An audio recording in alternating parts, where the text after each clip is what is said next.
الشيطان الرجيم.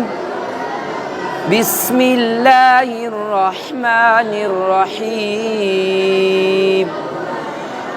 وإذ قال إبراهيم رب اجعل هذا بلدا آمنا وارزق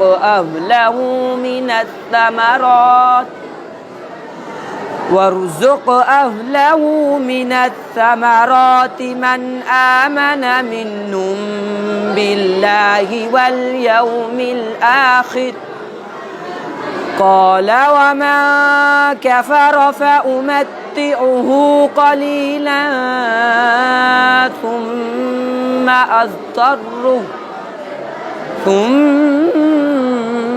أضطره إلى عذاب النار وبئس المصير.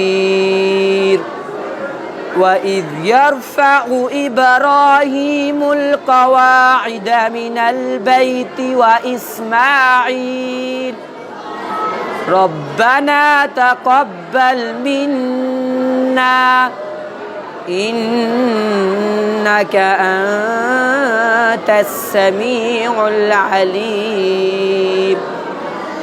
ربنا واجعلنا مسلمين لك ومن ذريتنا